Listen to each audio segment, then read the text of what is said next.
Hey cats, what's happening? It's a beautiful, beautiful Monday. And look at these puffy clouds. I love those kind of clouds. They really have a lot of contrast to them. They're just very sculptured.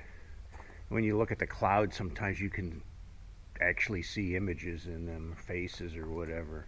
Yeah, I know. I've always done that though. Hey, welcome to the Man Cave today. And being the Monday, it is the first day of the county fair here in our county. Which brings me to recall my days of youth. I go back to a little town in Ohio called Wellington. My grandparents lived there.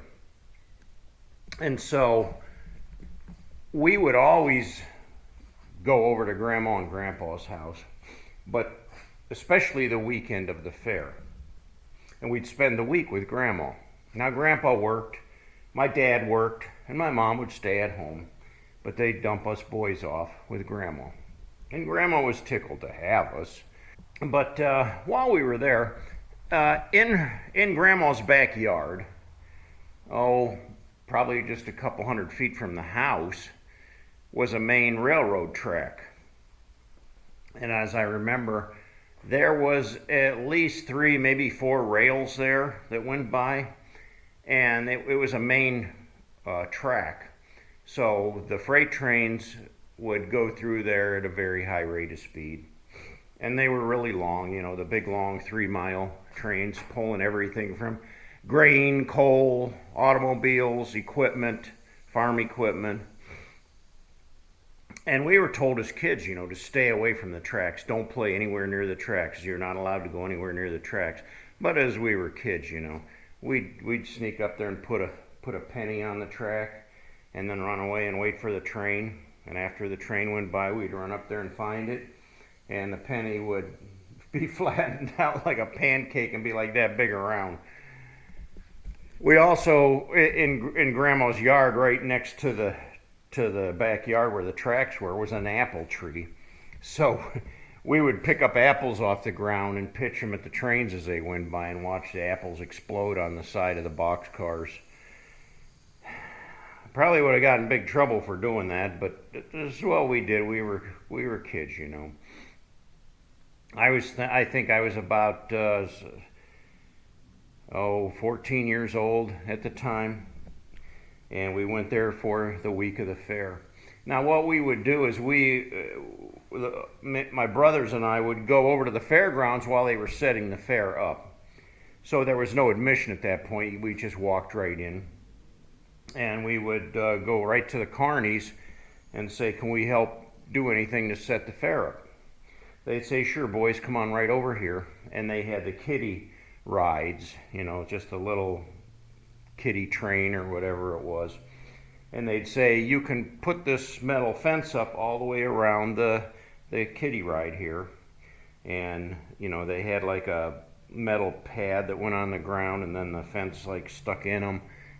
And they kind of interlocked together. So it was kind of just like a little simple puzzle to put those together and extend them around the ride. And of course the carny was there to kind of instruct us and move it out a little further. Yeah, that's good, just make it go around that way. And then he'd go behind us and just make some adjustments. And that was about the gist of it. I don't think they let us do anything else, but we were allowed to set those little fences up. And after we were done, they'd give us a little stack of tickets for the fair. Now, that wasn't for admission to get into the fairgrounds. It was just for going on the different rides that you could go on. So what we would do then is, after the fair started, the day that the fair opened, one of them, either myself or one of my other brothers, would go down to the ticket booth where people were paying admission and getting their hand stamped. And we would pay close attention to the hand stamp. Now, if you've been to the fair, you pay your admission, you go through the gate, and boom, they stamp the back of your hand with, either green, red, blue stamper. And we'd look at it and say, okay, oh, it's a round stamp, about the size of a quarter, and it's red. So we'd go back to Grandma's house. Hey, Grandma, you got any red marker pens? Oh, sure, honey, I got some colored markers for you. Did you boys want to color? Yeah. So we take the red marker, and I'd carefully draw a little circle on each brother's hand and kind of scribble what looked like numbers in the middle or whatever it was, the date, whatever they have on those hand stamps. And then I'd take a tissue and smudge it so it looked like it was all smudged from sweat. So you really couldn't tell what it was because it just looked like a typical hand stamp that had been out in the sweat and the wear and tear. And it worked.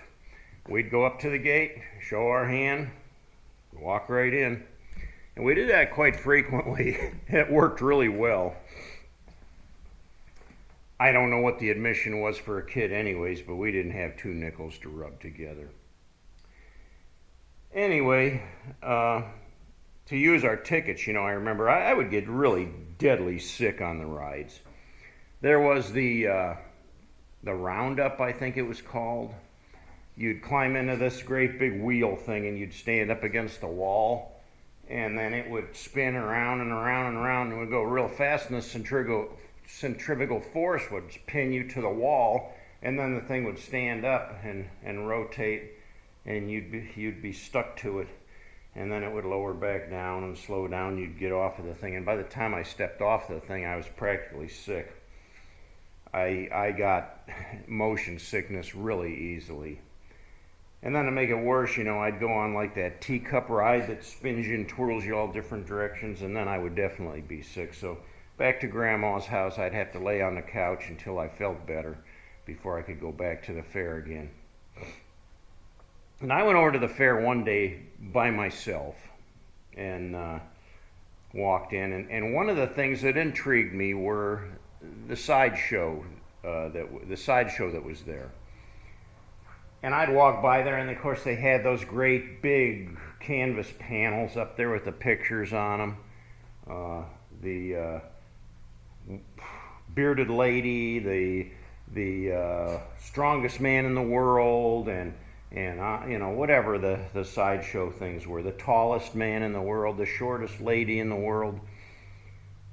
Well, I don't remember what the tag was for the one that caught my interest, but it was something like the woman from Borneo, and that picture showed a woman that looked like an ape.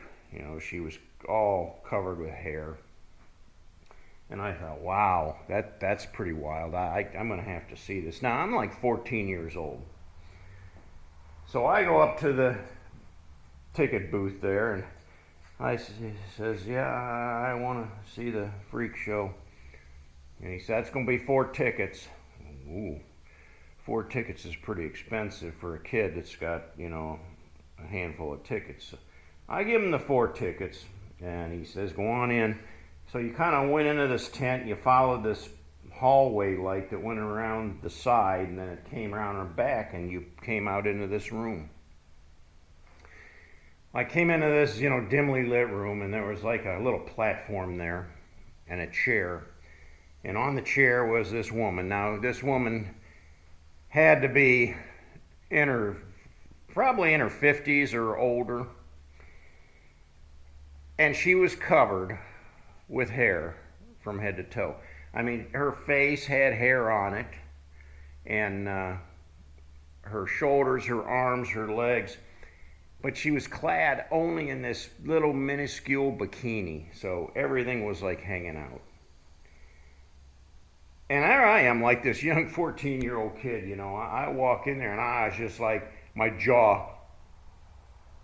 Well, she's sitting up there smoking a cigarette, and she's like, how are you, young man?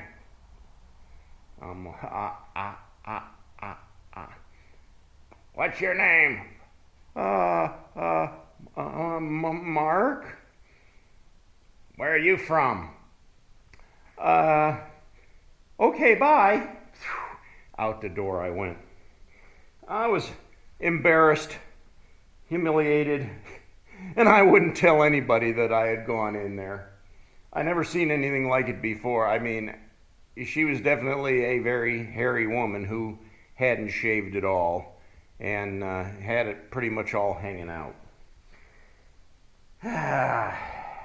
It was a sight for sore eyes for one, but nonetheless, for a kid, it was pretty traumatic for me. I never did tell my brothers. I didn't tell Grandma. I didn't tell anybody that I went and saw the freak show because I was just embarrassed about the whole situation. And I came out of that tent hoping that nobody saw me go in or come out.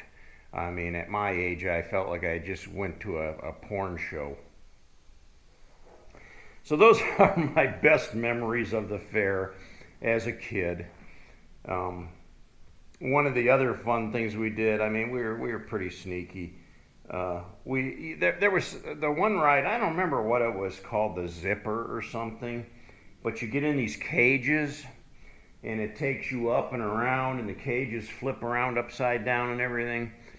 And we would stand right there next to the ride when the kids were going in it, and all the coins would fall out of their pocket and the coins would bounce out onto the ground, and we would just stand there and keep picking up quarters, picking up dimes, picking up nickels, putting them in our pocket, and we'd watch the ride and we'd hear clink, clink, clink, clink, clink, clink. Oh, there's another one. Oh, run over there and grab another quarter off the ground. I actually got enough money that I wanted a pendant. I don't know why, but as a 14-year-old boy, I thought that was cool to have like some kind of a pendant, like a big cross or a Maltese cross or something. And there was a vendor there that sold those kind of like pewter pendants with chain. They had, you know, they were, I don't remember how much I paid for it, a couple dollars, but I bought a pendant. So I was awfully tickled with this pendant, and I don't even remember what it was. It was some kind of a knight thing, you know, or I don't know what it was, but I loved it and I wore it all the time. Oh boy, the memories I have of childhood. But the fair was, you know, one of the highlights of our summer. Going over to Grandma's and hanging out at the county fair. Well, thanks for watching. Appreciate you guys' support and appreciate your comments down below. If you liked the video, give me a thumbs up. And if you haven't yet, go ahead and subscribe. Till next time, cats. I'll catch y'all later.